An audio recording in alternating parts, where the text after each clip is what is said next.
And just now, another Green Bay Packer has been injured.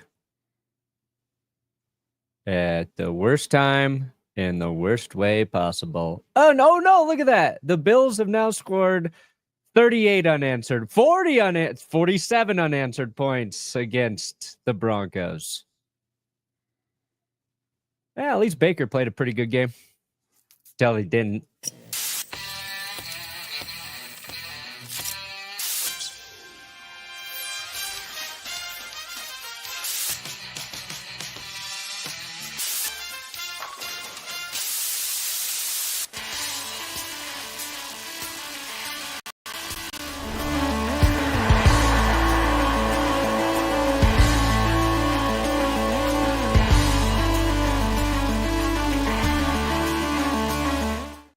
Oh, baby.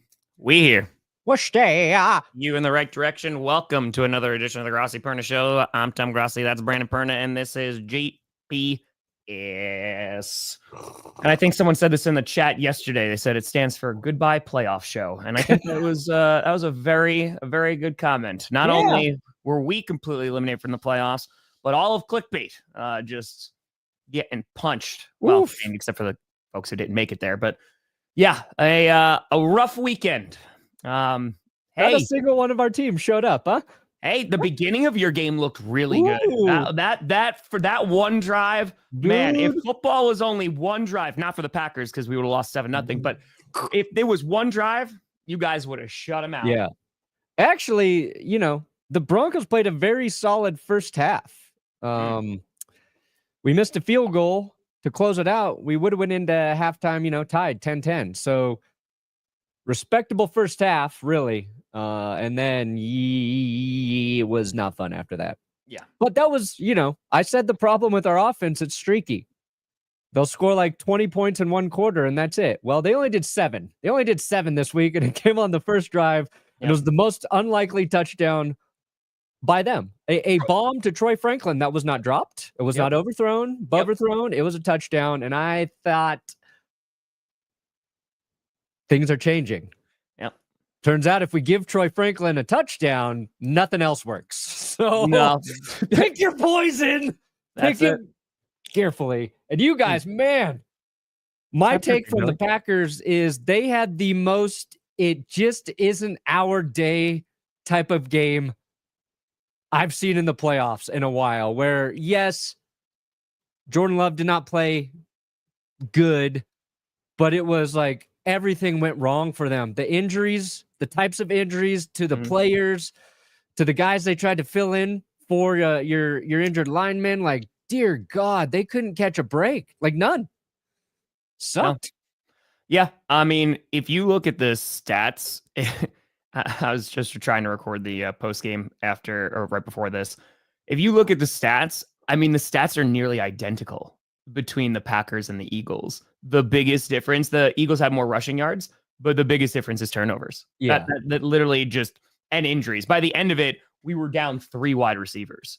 We were down linemen. Devontae Wyatt went out in that game. Elton Jenkins went out in that game, and they still hung it. The fact that with 3 turnovers, we had a fumble on the freaking return. We had a fumble and 2 interceptions, and it was 10-0 at halftime. Yeah. Like the defense, they had one bad drive where Goddard was just stiff-arming Carrington Valentine higher weight. Not for you guys, but for just football fans, that play was incredible. Yeah, it was nuts. So they had like one bad drive, but ultimately the defense was so damn good in that game. They allowed the offense multiple opportunities, and they just couldn't get it going. Whether it was the multiple interceptions thrown by Jordan Love, whether it was the fumble, whether it was the missed field goal. Yeah, there was just a lack of consistency, unfortunately. And by the end of that game, man, it was frustrating. And even if the Packers wind up winning that game, good God, we're limping into Detroit. Yeah. Which doesn't make me feel any better. The Packers lost 7 games this season, and 6 of them were to the same team twice. We got swept by the Vikings, we got swept by the Lions, and we got swept by the Eagles. So, hey, at least you're consistent. At least we're consistent. Yeah, and I mean, like, that's obviously one of the things you wanted to get better at, because the Packers regressed within the division. Jordan Love regressed from last season, but help. So did CJ Stroud. I mean, it's a matter of you don't throw it all at Jordan Love's feet, but he has to play better. LaFleur has to coach better. You potentially look at a change maybe at offensive coordinator. But Halfley coming in, the free agents that we got, and McKinney and Josh Jacobs played his ass off yesterday. He got one run where they're dragging him by his jersey, and he's still getting down to the 1 yard line. Dude, that run was so nice. It was so nice. And Jacobs was he was not happy after that, saying that he's going to try to get some people over here. Please, Max Crosby, please. But yeah, just a disappointing day for the Packers. Literally, that's just the only person you want from the Raiders. Yep. That he knows that he played with. Yeah, exactly. That's who you want.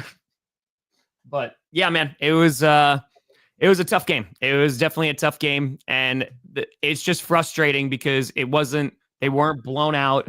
They were in that game for such a long time, and yeah, I mean, again, you got to give credit to the Eagles too because they have the number 1 passing defense, right? But there was opportunities there, and unfortunately, self-inflicted mistakes and turnovers, wind up costing them the game against a good team. So yeah, stuff. Yeah.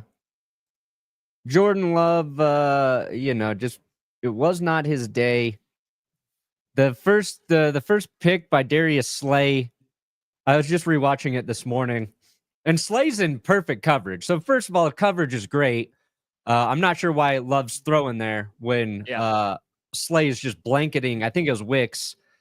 And as he turns around, it's like the ball just fell right into Slay's arm right here. Like he didn't even have to try to catch it. It just went whoop. It was a little bit too much, like inside, right? Because it needed to be out to give Wicks a chance there. Exactly. And then the one to Zach Bond was really bad. Him and Kraft I don't know if they weren't on the same page on that play or. So LaFleur and Love talked about that in the post-game press conference. And basically they said that was a schematic issue. So it was basically that it was the right call, they said, but Bond came back into the window and Love just didn't see him and he threw it where he thought Tucker Kraft was going to be. Yeah. Tucker Kraft got chipped on that too. So he wound up tripping on that play.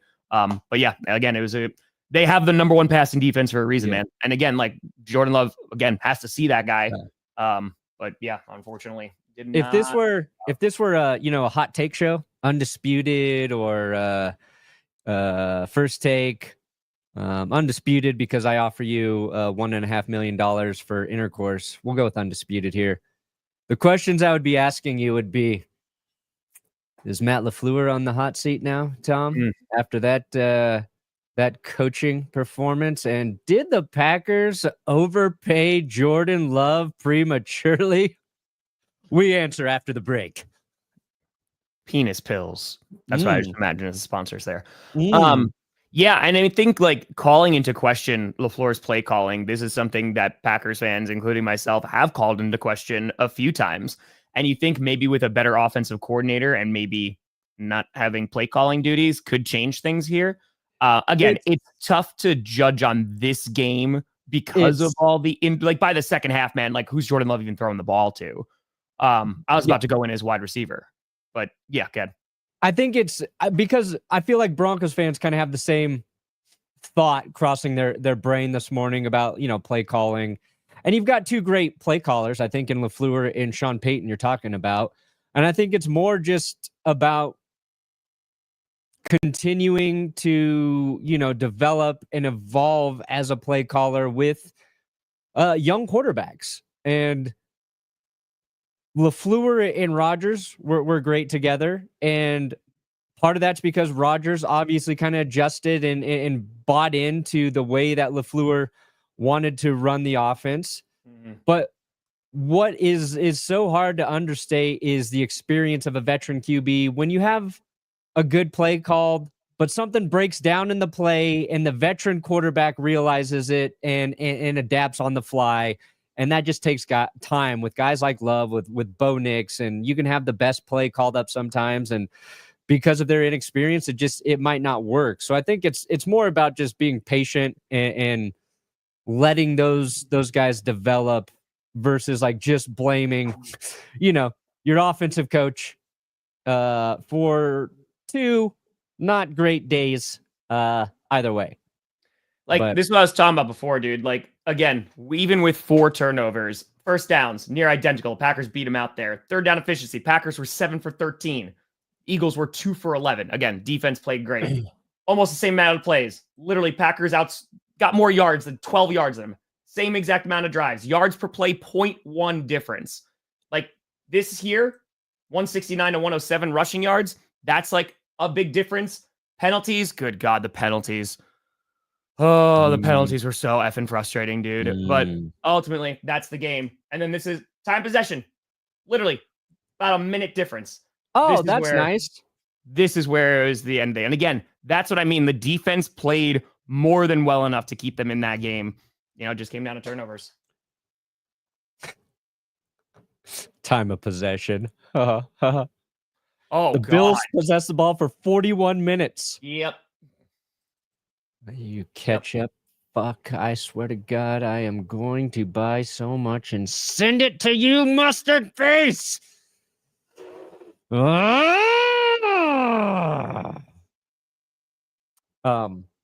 blink. If you're a blinker, cut your eyelids off. My take too was like, there's a couple nice runs by Saquon Barkley, but I was like, the Packers did a pretty good job against Saquon Barkley. He just had 119 rushing yards. Honestly, yeah. It was just 119. Like, that's how good Saquon is. Yeah. If 119 is kind of like a underachieving day at the office. So, it is what it is. And now Vic Fangio has advanced further in the playoffs than Russell Wilson and the Broncos. My past continues to haunt me. Yeah. I mean, talk about the Broncos game, man. That first drive, I was like, oh, are we going to have a shootout? I was like, because even if that case, I was like, damn, like you got to be incredibly happy as a Broncos fan. Like, all right, they're moving it against this defense. And then we were just waiting for those points. We're like, okay. And like you said, the first half, they're still in it. Like they're still battling. And then, we can't run the ball. You mentioned Denver couldn't run the ball. No, they can't. They tried to. That's one thing. Sean Payton. We've been asking him to run the ball more, and then in the game where you kind of don't want to run the ball, when we didn't have enough plays to really be fair, but it was just like Bo Nix led the team with 43 rushing yards, right? Javonte Williams, 7 carries. We activated Tyler Bidet. He gets just two carries in this game. So I don't know why you make the decision to activate him. And his first carry was a 7-yard run, and then you don't go back to him. But it was just like the Broncos, they couldn't run at all. McLaughlin, -2 yards on 2 carries. So when you become one-dimensional and, you're trying to put it on a rookie quarterback to go toe-to-toe with Josh Allen, it's just not a great recipe for success. The time of possession was because the Bills ran the ball so well against the Broncos defense. James Cook had 120 rushing yards. Josh Allen added 46. Like, they lost Ray Davis in that game, but Ty Johnson had a nice performance, and it was just like 6-yard run after 6-yard run. Yeah. Setting up Josh Allen was, second in shorts, so they could play action, they could throw, they could just run again to pick up first downs. It felt like, they were just overperforming against like our defensive front, our defensive line. And then it was, of all guys, Curtis Samuel having the big day in the receiving game for the Bills. Like, okay. And I wouldn't mind. I mean, I thought the Bills would win. I just wish Denver would have, scored some garbage time points to take the sting out. Sure. Garbage time, we were dropping passes.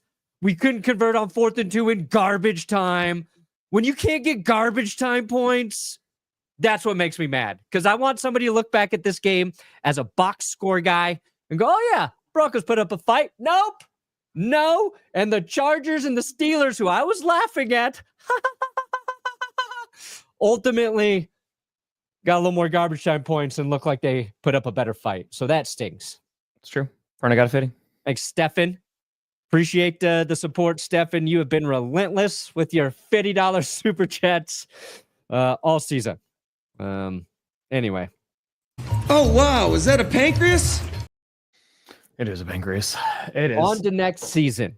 Yeah, I mean, like, for the Broncos, you know, it's tough to turn that page sometimes, but I feel like for you guys, like the Chargers are in that boat too, where it's, hey, talking about being able to make it into this position, to make it into the playoffs, you know, first year of Bo Nix, you know, with all that dead cap, I feel like the Broncos, you want to open up that playbook a bit more, right? And that is going to get a run game. You know, you have to get like a true running back there. You're going to have to get more weapons. So you're not just chucking it to Sutton. I know Troy Franklin had the touchdown in that game, but just the more consistent guy has been Sutton. And I feel like once you're able to do that and start to match the output of your defense, then you start getting a balanced attack. And considering you're already made the playoffs now, I feel pretty good. Pretty optimistic. Yeah, it's a dual threat running back, guy who can catch passes and run. I don't know like what happens to it, and it's not just the running backs. And I need somebody to look up like how often the Broncos run the ball with Bo Nix under center, because it just feels like we have this very talented offensive line, but for whatever reason, it does not translate to run blocking consistently. And I don't know what the issue is there. That's like something you got to look into now, later when you have some time. But I would say that's an issue. So it's get that running back, and then it's like, we need a dynamic tight end as well. Like the Broncos made a living with Adam Troutman, with Nate Adkins, and our fullback Michael Burton, and Lucas Kroll. I think it's Lucas Kroll. Good God. Anybody know does anybody know those guys outside of maybe catching one of my stream? Like, yeah, right. Those are, and don't get me wrong, those are all we like them. They're our lunch pail guys, right? They show up.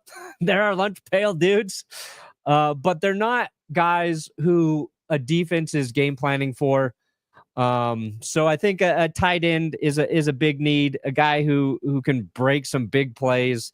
And when we had Russell Wilson last season, like the running joke between Will and I was like, we do not have a single tight end who can break a tackle, right? Wherever they catch the ball, that's where it's going down. And they got a little better this year, but I think that's the next thing they'll be looking at. Ty Warren is the guy everybody wants. I feel like the Broncos might trade up in the draft to get him if that's the guy they covet, but we'll see. Issues to be addressed later. Yeah, I mean, well, that also kind of like solves two problems, right? Because you get the receiving threat that you need and just another option there. This is Sod Blitz is the number one Josh Allen hater. Yeah, big Ravens yesterday. Hey, he was taunting me, and then he and everybody else were taunting each other. Dude, we got it. Bills Ravens next week. Oh my God. And it's prime time. It is going to be. That's good. We're going to get some good football out of it. We are going to. Yeah. I mean, Tomlin started. Yeah. So we can talk about the kind of those Saturday games before we get into last night's game too. Sure. Yeah, those Saturday games. Steelers fans, again, Perna and I streamed that game. I understand completely. It does seem like there is a little bit more talk that's going on, and it's not just like a vocal minority, and it's starting to reach a little bit further about Tomlin. And you know what?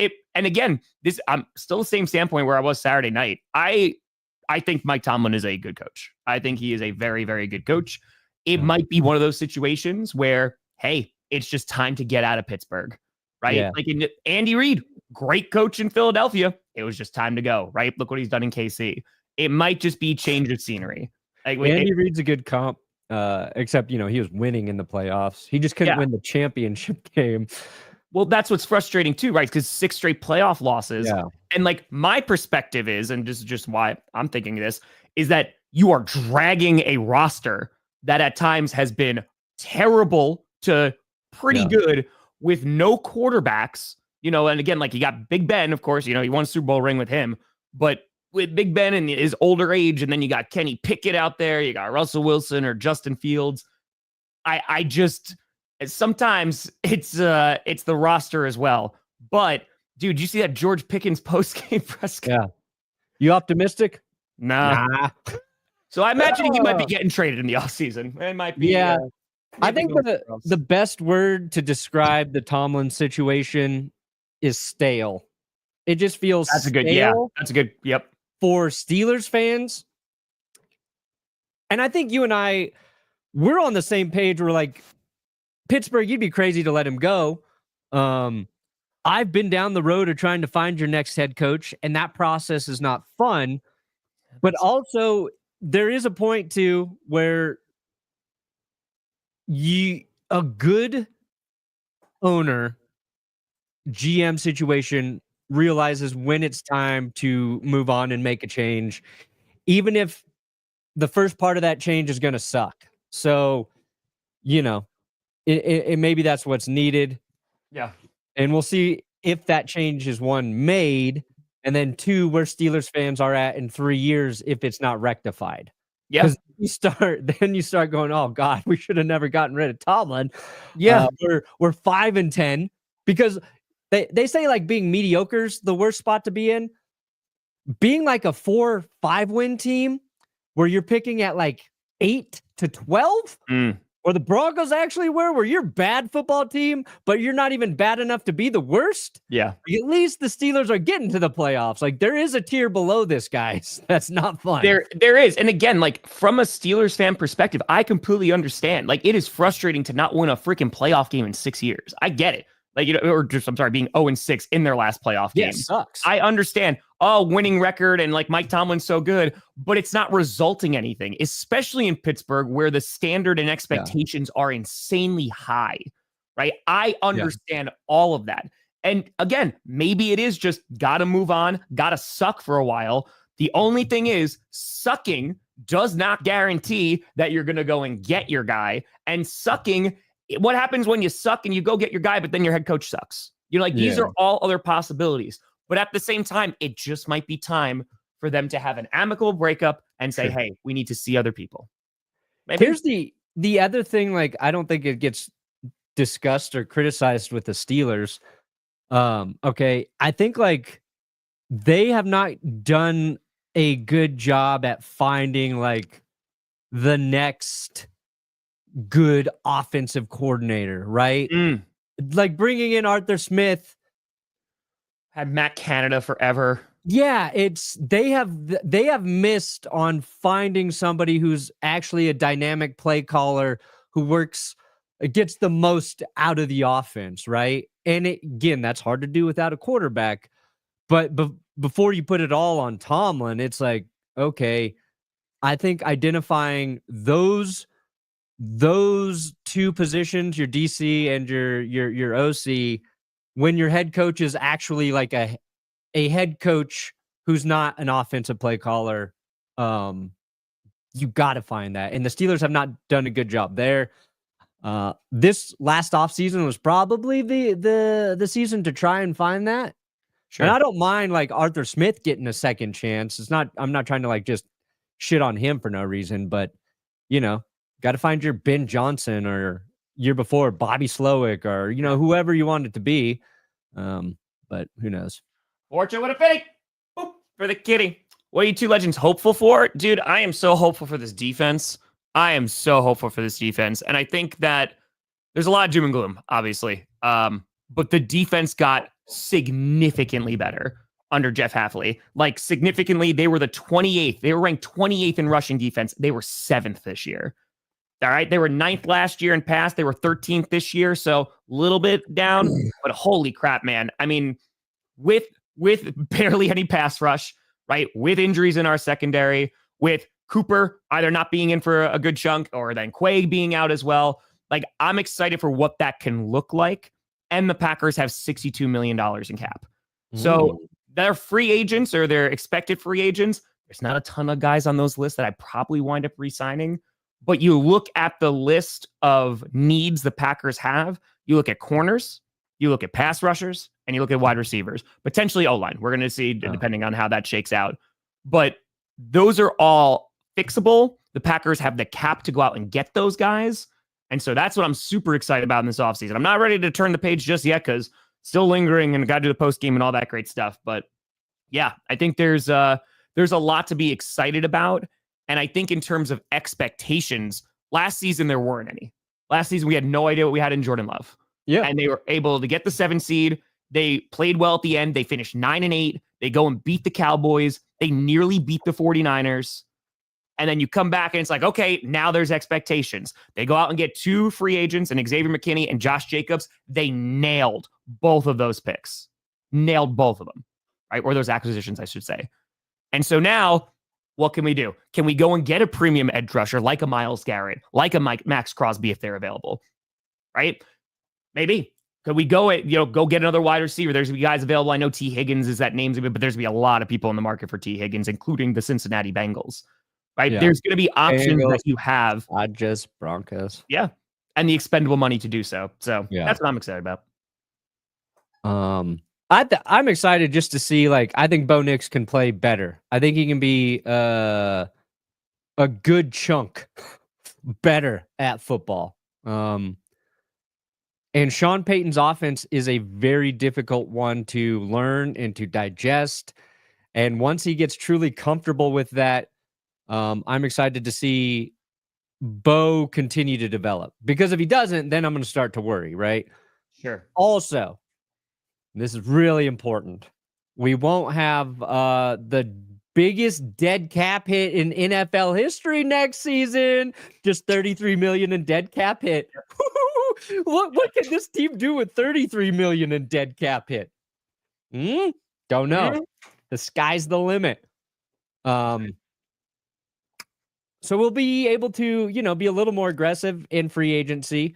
Broncos have a handful of their own players they need to extend and make decisions on. But we were where the Packers were last season. We did not have expectations. We overperformed, not the same way that the Packers did last year, but we got to the playoffs. That's why, getting the shit kicked out of us by the Bills was probably the least hurtful playoff loss I've had to watch. Now if we lose next year, then it's going to suck because we'll have expectations. And then you're like, okay, they didn't deliver. And I think a guy who really is going to have the longest offseason is Justin Herbert. When you talk about a player who didn't live up to expectations, who was the only quarterback to throw more picks than Jordan Love this weekend. Takes the heat off Love there with 4, old Justy Herbert. In a game where the game was literally changed by CJ Stroud making an incredible play. When the Texans offense did jack shit, the Chargers defense looked good. Their offense wasn't making plays either. But ball's on the ground. Stroud picks it up.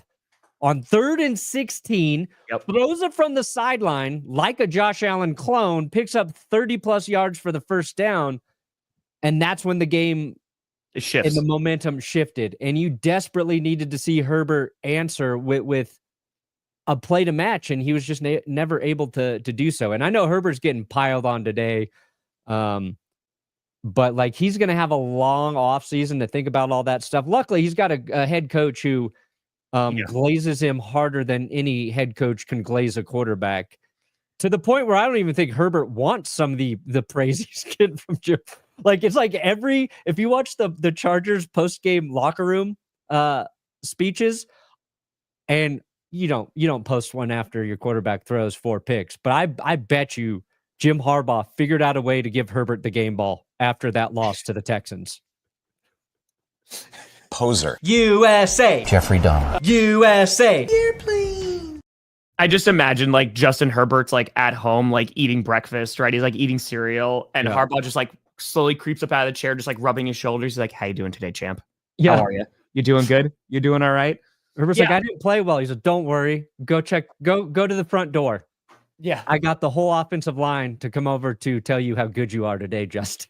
Well, again, you look at the Chargers' performance too, and in a similar way, their defense did enough to win that game. And again, shout out to the Texans defense, because even when there were all the turnovers, because the Texans offense was not doing well until that play, turnovers, all that great stuff, the Texans defense rocked. But the Chargers were doing more than enough, and their offense just couldn't move that ball, right? They had the 2 field goals, and they couldn't score. Nobody could catch besides Ladd McConkey.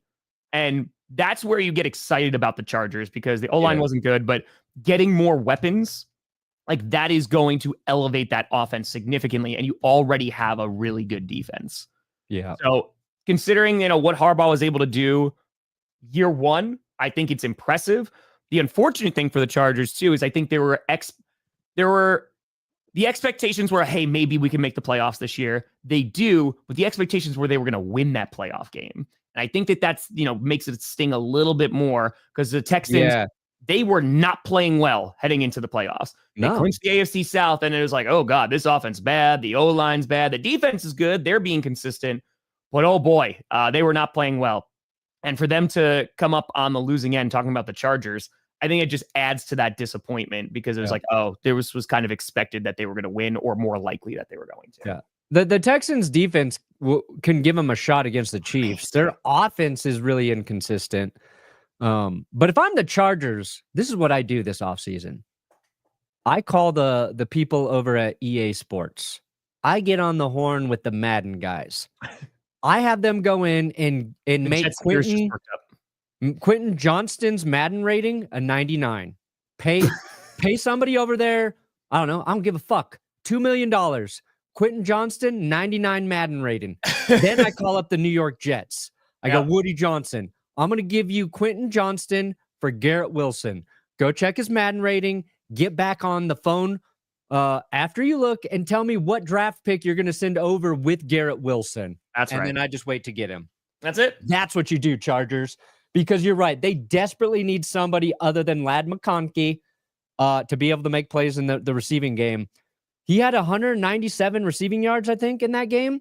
The next best Charger, I think, had 19. Yeah, it was bad. There's two things that are funny there. One is, Will Dissly, 2 receptions for 16 yards. Will Dissly had a terrible drop, and he gave one of the balls directly to the Texans on one of those Herbert picks. But the Texans, they needed to cover one guy, and they've got the corners to do it, but they still couldn't figure out Ladd McConkey. So that should just show you like how good he's actually been this season. Yeah, they need somebody else. Quentin Johnston wasn't the dude. He dropped a pass, I believe, in this game. So that's what the Chargers need. And Herbert's got to be more clutch. Oh yeah, TJ Watt. Yeah, Watt's been playing through a high ankle sprain. Is that what it is? He's had some injury. Then his elbow got jacked up. And I'm not using that as an excuse, but he hasn't been effective for like 3 straight games now. But he did record 0 stats. That is accurate. Yeah. Yeah. Well, I mean, Kevin, I think it also depends on where I think Herbert's getting crapped on today, Kevin. I think he's getting crapped on. And yesterday. Yeah. I think also just the narratives around Herbert and Tua and then that whole thing of like that. I can't tell you how little I care for that. Like, I don't care. And again, I've watched Justin Herbert play now for a while, and I think he is a good quarterback. I want to see him with weapons, see him with an actual head coach, which he now has, and see what we got. And like you said, if they get those weapons and in 2 seasons, he's still not performing, then we have a different conversation. Right. But as of right now, he had a rough playoff game, man. The offensive line, you can look at that. You look at receivers dropping the ball, but you also have to blame Justin Herbert too. And he's got to play better. And Yankees, God, it depends. Are you a Super Bowl ready team right now? Then you maybe go Tyreek. If you're an ascending team and you want to take a shot, you go Pickens. I imagine he's going to be a little bit cheaper. And Herbert, I mean, this is his second bad playoff game. So yeah. In the first one, he couldn't lead a single drive when the Jags made their comeback. So yeah, very fair, very, very fair. So who knows there? And then last night,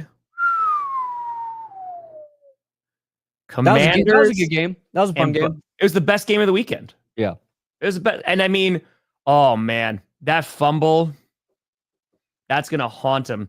Because the Commanders were going for it on 4th down. I think they went 5 times last night. I think they were 3 for 5. And it wound up working out. But that last time they went for it and they didn't get it.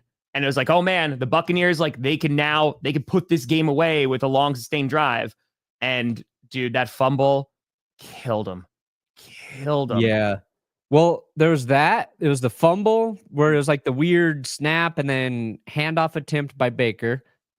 Derek. That was his second lost fumble, and I think they said he's fumbled it 13 times this season. So, luckily they've been able to recover a handful of those. But the Bucs got away with a pretty blatant pass interference on the fourth down try into the end zone that gave him the ball back there. So I kind of chalked that up as to a ball don't lie scenario for the Buccaneers. The Commanders score a touchdown, take the lead, and then Tampa's driving. They drive down the field. Bucky Irving rips off 9 yards on first down. Great tackle by Kamari Lassiter to not give up the first down. So they have 2nd and 1. And then they get stuffed. And then they're on 3rd and inches. And the play gets blown up. So they settle for a field goal there to tie it up. So that's 2 key opportunities Tampa couldn't capitalize on, which sets up Jayden Daniels for another game-finishing drive. And he's done so many things well as a rookie quarterback, but being just clutch is probably one of the things that stands out the most to me. Like, he has got poise. Sure. He's led the game-winning drives, the game-sealing drives. He had the miracle Hail Mary thing too, but like, dude's good. Dude is very good. And now they go to Detroit, where I don't have hope for them, but like, they're playing with all the house money, man. Like, all of it. Do you have a P.O. box, Perna? He does. You do, right? Oh, yeah. It's in the description of any of my regular videos, Billy. And Dan Quinn. I'm all about the Dan Quinn redemption arc. Great season from Quinn. I saw somebody just trying to shit on Tomlin was like, since Tomlin last won a playoff game, Dan Quinn has taken the Falcons to the Super Bowl, lost the Super Bowl, been fired by the Falcons, spent 3 years with the Cowboys, hired by the Commanders, and won a playoff game with the Commanders. I'm like, oh man, there's a lot of effort in that troll job, and it is true. I mean, I had it in the reaction last night. Like, Cliff Kingsbury, Cardinals fans just waiting. They're like, just wait for the implosion. And listen, at some point it might happen, but you have to give all the credit to the Commanders. First year head coach, rookie quarterback, playing with house money in a division where the Eagles were the 2 seed. You know, the Giants were the Giants, and the Cowboys, they didn't do anything. But dude, the Commanders, to have the season, they won a playoff game. It feels like almost like the Packers last year, right? It was just like, all right, you don't know what you got. And now, like, they won. They were able to get on the road, and now they go up against the Lions. And now, even if it's competitive, right? If they're able to like stick in with the Lions, oh boy, like it's an exciting time to be a Commanders fan. Yeah, and I'm so happy for Washington fans, man, because they have been waiting for a long time, and I'm so happy that Dan Snyder does not get to have any part of this. You know, he just has billions of dollars and is, you know, living wherever the hell he's living. But damn, man, it was good. What does that look like, Sean? What does that look like? Yeah, win and more. If Snyder was still there, they wouldn't have Jayden Daniels. They would have effed something up along the way. You know? What was I gonna say? I don't know. I liked the Cliff Kingsbury thing. Yeah. Maybe, hear me out, Jayden Daniels is just a lot better at football than Kyler Murray. Maybe that's the issue. A little early, but I get you. Yeah, I've seen enough of Kyler. No, I meant just for Jayden. Like, we got. Sure. Like, we got to see that. Like, small. CJ Stroud and Jordan Love. I was like, damn, I've never felt so good about 2 guys after their first season of football. Like, these guys are going to tear it up next year. I'm not scared of a sophomore slump. I ain't scared of shit. So yeah, I'll pause. I'll put the brakes on Jayden. That is fair. But I think, like, you know, Washington's in a spot too where like nobody was really excited about their roster heading into this season. So especially that defense. Oh my God, that defense. They overperformed. They looked a lot better. Yeah. Bobby Wagyu recovered that Baker fumble. Mm-hmm. Wagyu got him. And then like Jayden Daniels was 3rd and 1 late in that game on that final drive. It was 3rd and 1. They had him dead to rights for a loss. And somehow he escapes, picks up the first down. They close out the game. And they doinked it in to win, too, Tom. We didn't even get to the sexy part. Doinked it in. You want to test Washington's freaking heart health? It's doink it. You know what, too? I was thinking this while I was watching it because the kneel down, they lost like 5 or 6 yards on that. Because like Daniels was like trying to center it up. Yeah. And I was like, dude, if they miss this by like that much and it doinks off the right upright, I was like, oh man, if we go into overtime because of that and they lose that game, that is going to be brutal. Brutal. Yeah, that would have been the worst way for them to go out. McManus missed an early one for you guys. I know. Lutz gonged one for us. Oh, yeah. Yeah. You happy now, Brandon?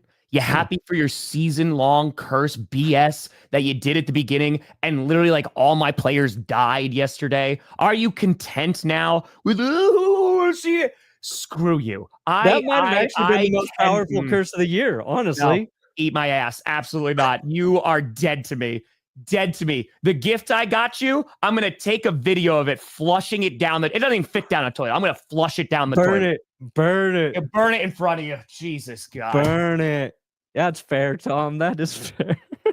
As you flip me off. I see right there. I see. Okay. No. That's it. You know what? GPS is done. Goodbye. You know, the curse was funny until how it took down the Packers, you know? Until how it took you guys down. The most brutal way possible. Oh, my God.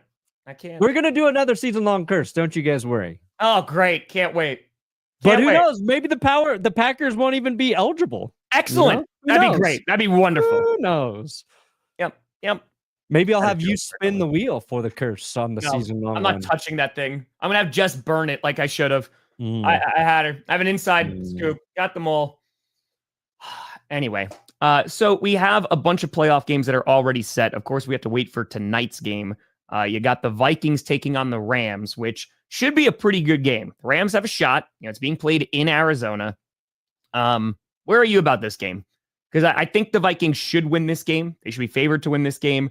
But the Rams, they're able to move that ball. They're able to throw on that secondary, which they should be able to. They have a top 10 passing offense, and the secondary from the Vikings has not been great. Yeah. It feels like the Rams, I don't think they're the better team. They have the potential. Again, I double down on they just bore me right now. But it feels like this game, like we saw against the Bills, they go out, they score like 35, beat the Vikings 35-34, and then next week their offense scores 6 points. You know? Like, yeah. I feel like if the Rams win, they're just setting us up for a stinker the following week. Sure. Versus if the Vikings win, it should be a better game. The Vikings have played good games all season. Did not play a good game their final outing. They went against Detroit, so that is an issue. And then whoever wins gets the Eagles, right? Yeah, which the Eagles, I mean, listen, they looked beatable yesterday. Sure. They did. You know, the Vikings, they have a history of struggling. It's funny because like there were some Vikings fans that were in the chat yesterday, and besides, of course, throwing gasoline on the fire. That was the Packers funeral bonfire. Pyre, I should say. They're like, I'm a little worried about Sam Darnold because heading into that Sunday Night Football game, it is, let's get that 1 seed. We're going to go. Oh, no. And so now they're in an interesting crossroads because if they win tonight, they're going to Philadelphia. It's going to be, I think the winners of this weekend are the Lions, because to get the Commanders, I think that's a very favorable matchup for the Lions. So that, and then they're either going to wind up playing the Rams, who they can beat, the Vikings, who they have beaten twice, and the Eagles. I think that's the best, that'll be the best NFC Championship game potential. So, but they might be set up. And if the Eagles somehow get bounced by either the Rams or the Vikings, dude, Lions could be walking into the Super Bowl. Well, what are we laughing at? Well, I'm I just remembered one of my favorite. Seen it before against the Raiders. One of my favorite people ever. I kind of want to see Vikings Eagles because remember this guy? Sure.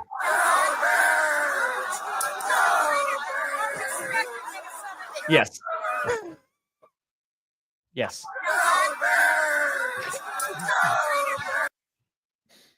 I totally forgot about that guy. Just getting into that poor Viking woman's face. Galbirds! Galbirds! Like the most annoying fan you could ever come across. I want to see the Vikings get their redemption shot just for that guy. Yep. There you go. There you go. Oh my That's God. Fair. That's the real matchup. Yeah. Which is it, the poser? Didn't I just this one, right? I got you, Vorcha. Poser. USA. Jeffrey Dahmer. USA. Airplane. Perna, get in the fitty. Whoa. I gotcha.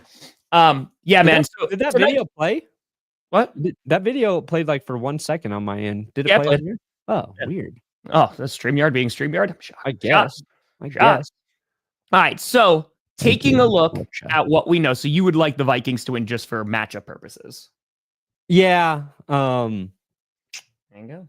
I don't buy into the Rams being like I don't think the Rams are a Super Bowl contender. I think the Vikings have a chance to go to the Super Bowl. Could you, SpongeBob? And I just want teams who I actually believe can get there to advance. We're very lucky in that we get Bills and Ravens. Like both of those teams played incredibly well in the wild card. Both have elite quarterbacks. The Bills just showed they can eliminate a run game. Now, it was against the Broncos. That's not super impressive, but like that's a confidence builder going against the Ravens, who like it feels like everything's kind of set up by the run right now. I'm not trying to use that as a knock on Lamar. I know somebody will try to say that was a knock on. It's not. they're so good at running the football, but that'll be fun. So yeah, I want the Vikings to advance because I don't think the Rams can go all the way.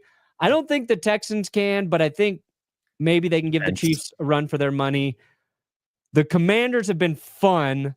They're going, against Detroit. I don't think it's gonna shake out there. So yeah, I want the Vikings to do it. Because those teams we're not going to be talking about on Friday when we're previewing the divisional round. We still got to talk about them. Yeah, we got plenty. They're still here. They're going to be here. There's 2 more episodes to go. This week alone. That's why. Also, this is. There you go, guys. I'm gonna need your guys' help. A lot of schedule problems next year. There's going to be some hardship out there. All right. So before the game yesterday, Pat Surtain went into the crowd. Tom gave a Broncos fan a football. Yeah, and they took it away, but then they gave it back to him, right? No, that was a different week. He went in, he gave a Bronco fan the football, and I watched the clip, and there's a Bills fan right there, like, videoing it.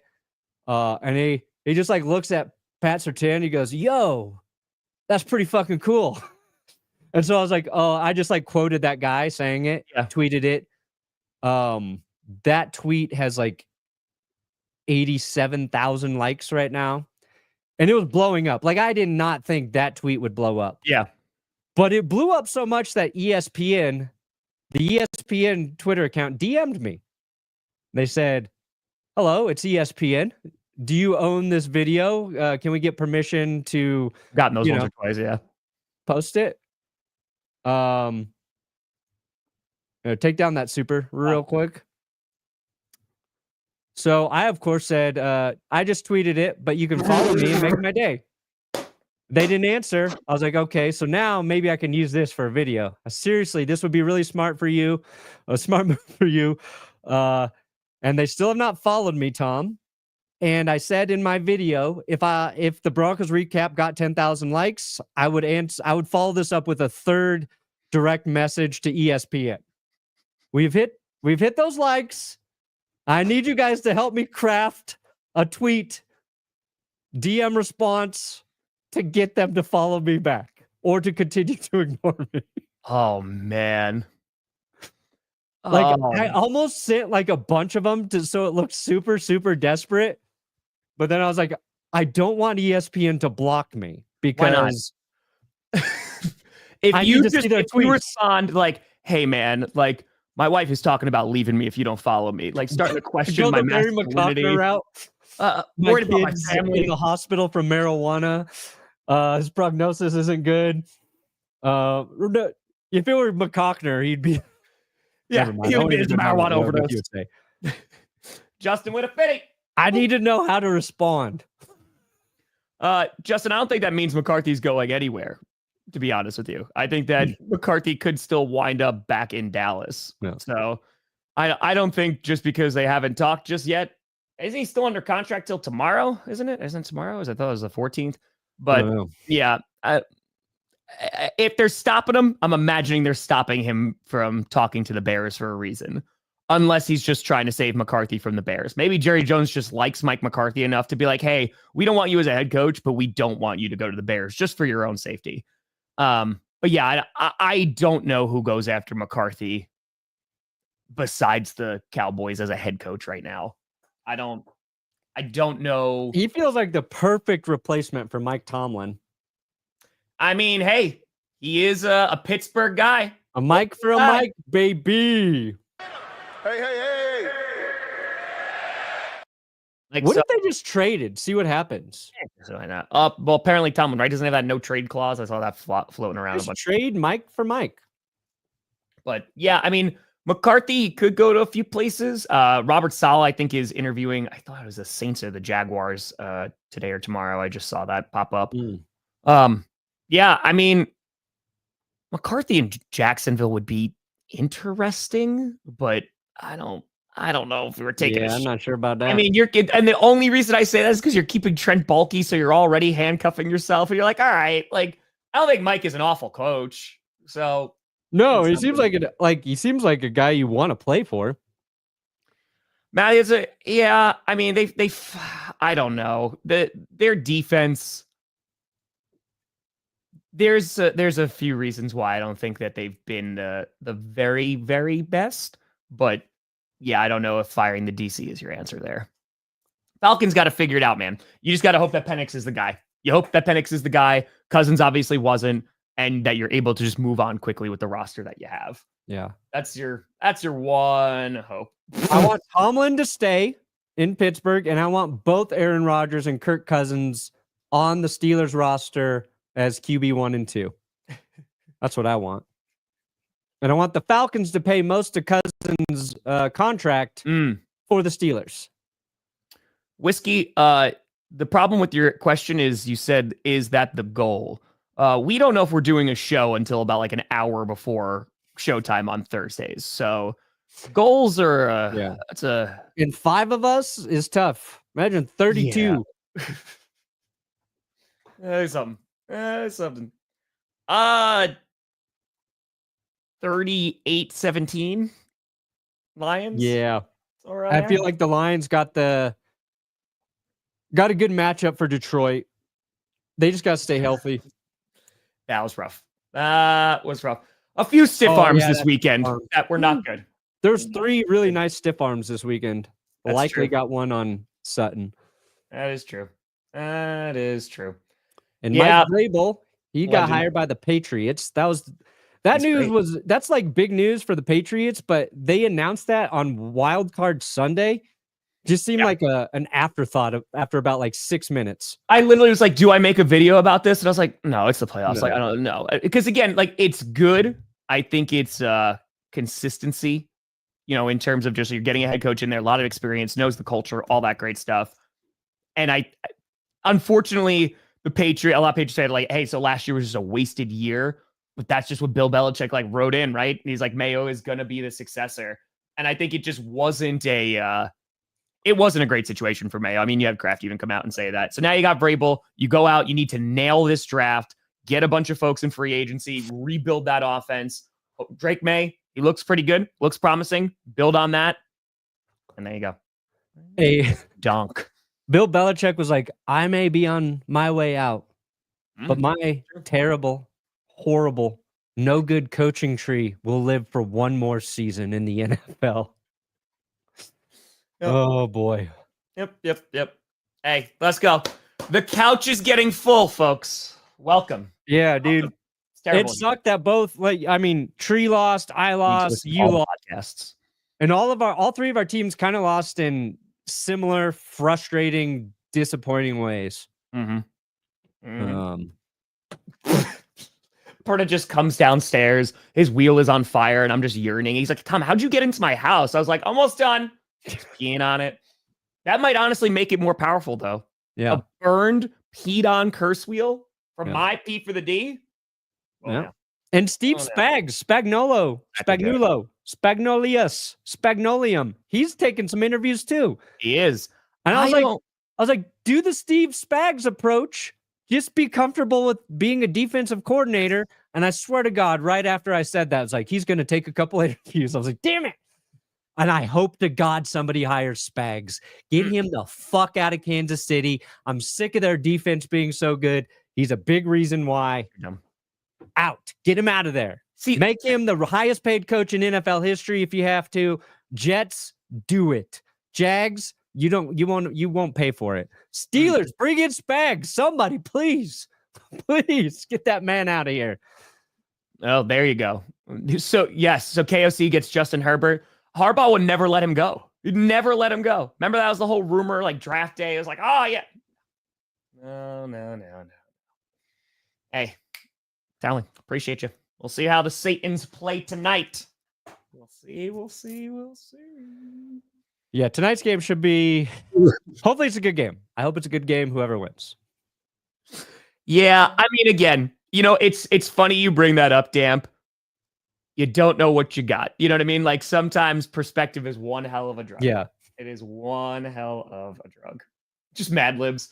Just make it up. Oh yeah, we'll get Perna blocked by ESPN today in 2 minutes. 2 minutes of that happened. It's my dream. Please. Oh my God, you do a video response. You just. Oh, ESPN. Or you know what? What do you have winners and losers coming out today? Yeah, tonight. Okay, tonight. You just send that to them in whole, like the whole video. You just embed it into the DM and be like, I'd really like if you guys could check this out. Yeah. This is what I can bring to your broadcasting. Oh my God. It'll be fun. All right, so you got that coming out today? Yeah, tonight should be up. Hey, appreciate you still win. Thank you. Yeah, it was a super duper dope interview. I thoroughly enjoyed it. Yeah, I did 3 streams yesterday, got 3 reaction videos done. I got the post game. I tried to record it before here. I just didn't get it done. So I'll record that. That'll be out at some point. I'll be streaming tonight. Another reaction video for tonight's game, and every NFL fan's reaction to Wild Card Round will come out. Scripted will be tomorrow, just because I got to wait for this game to be done. So scripted will finally be tomorrow. And Tight. We'll rock. We made it through the craziest day. So now it's just got to try and get through. Maybe. But Perna, appreciate the hell out of you. Folks, appreciate you. We had a ton of people in here today. We'll be back on Wednesday. Might be a shootout. Dude, I think the Commanders-Lions game, bare minimum, will be fun. I think we have a fun game. Just go for it on 4th down. Both teams, just nonstop. Yeah. It'll just be great. It'll be great. Stroud. Maybe we'll say, hey, Stroud's looking good. They're going to be appearing on Scripted. I got to win. DAVANTE. And maybe. I don't know if they make the trade for him. We'll see. No, Cap does not. Coaching salaries. There. Can't Lions do it? You just got to ask the ownership.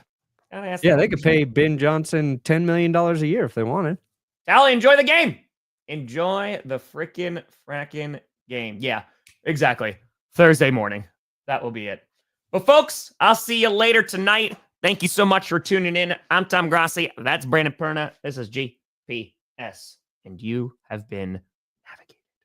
And you've reached your destination. The couch.